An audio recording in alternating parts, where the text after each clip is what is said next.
meeting to get through tonight, so I'm going to ask council is if we limit comments to 2 minutes per speaker to make sure we allow everyone to have a chance to speak. Are you guys okay if we do that? Yes. From council? And I'd like residents to have precedence as well. Okay. So what we're going to do is allow each person to have 2 minutes in terms of their presentation. And we are going to start off with town residents first. And so the first person I have signed up is Dr. Suzanne Hackett. This where I sit? Yes, ma'am. If you just come up, please state your name for the record into the microphone and whether you're a resident or not, and you do have 2 minutes. My name is Suzanne Hackett. I am a new resident to Castle Rock and a new resident to Colorado. We moved here a year ago. I'm a psychologist, school psychologist. I had job offers in Fort Collins, Boulder, Cherry Creek, Colorado Springs, and Castle Rock.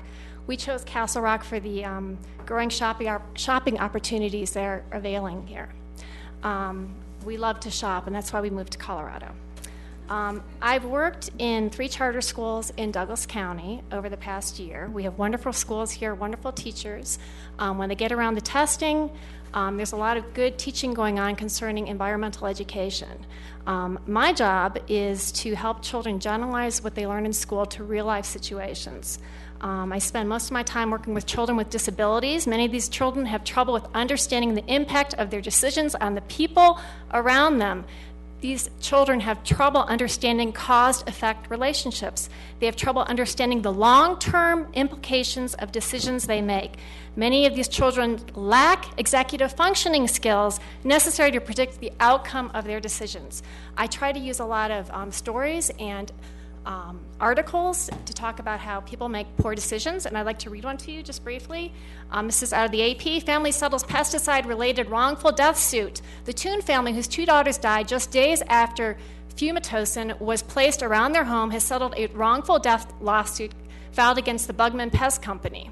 Authorities who investigated the deaths of these girls believe the girls might have inhaled phosphine fumes emitted from the fumitoxin pellets around their house.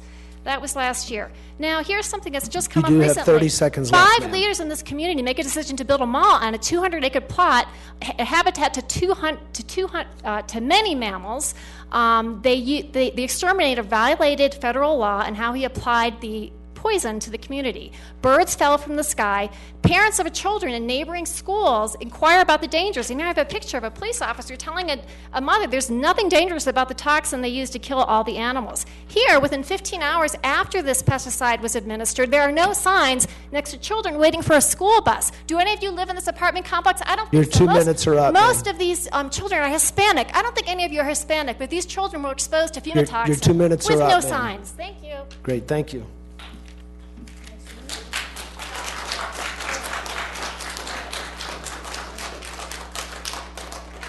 Okay, I'm sure many of you here before, and we did talk about outbursts, we talked about clapping, we talked about maintaining decorum and respect for each person that comes up and speaks.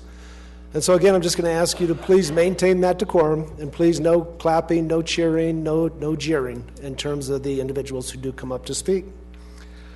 Next I have Deborah Buttram.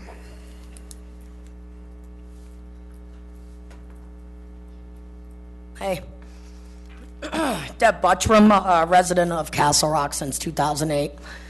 All right, first I want to thank the people who have been brave enough to stand up and speak for the animals when they could not speak for themselves. They know who they are. They're right behind me.